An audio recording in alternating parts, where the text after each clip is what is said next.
Introduction. Netaji Subhash Chandra बोसे, एक ऐसा नाम जो हर हिंदुस्तानी के दिल में देशभक्ति की आग जगाता है। उन्होंने अपनी पूरी जिंदगी भारत की आज़ादी के लिए समर्पित कर दी।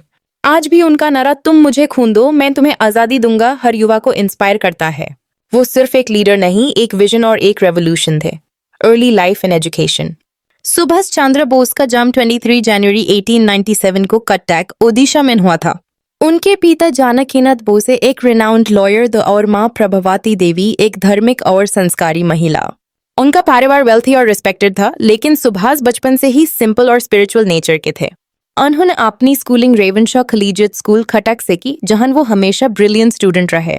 1913 में उन्होंने प्रेसिडेंसी कॉलेज कलकत्ता में एडमिशन लिया, जहां उनकी पैट्रियोटिक सोच का जन्म हुआ। वहां एक दिन उन्होंने एक ब्रिटिश प्रोफेसर को देश के खिलाफ कमेंट करते सुना और उस पर रिएक्ट किया। इस इंसिडेंट के बाद उन्हें कॉलेज से टेम्पररीली सस्पेंड कर दिया गया। लेकिन उनका एजुकेशन जर्नी यही नहीं रुका।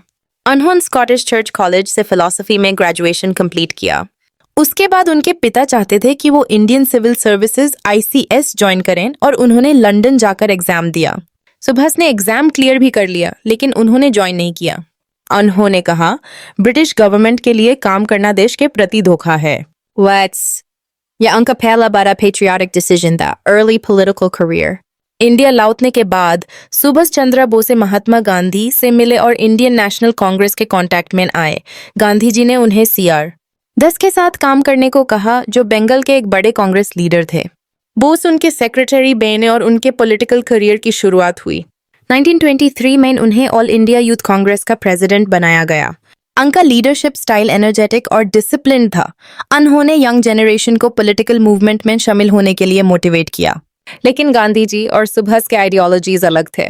गांधी जी अहिंसा और सत्याग्रह के पक्ष में थे, जबकि बोसे मानते थे कि freedom can be bagged, it must be taken. उन्होंने कहा, "Our path is of action, not of petitions." Rise in Indian National Congress। 1930 के दौरान बोस कांग्रेस का मोस्ट डायनामिक लीडर बन गए। 1938 में उन्हें हरिपुरा सेशन में कांग्रेस प्रेसिडेंट इलेक्ट किया गया। उन्होंने इंडस्ट्रियलाइजेशन, मिलिट्री स्ट्रेंथ और फुल इंडिपेंडेंस पर फोकस किया। लेकिन अगले साल 1939 में जब बोसे ने त्रिपुरी सेशन में दोबारा इलेक्शन लड़ा, गांधी जी ने उनके ओपोनेंट पतभी सितारामैया को सपोर्ट किया। बोसे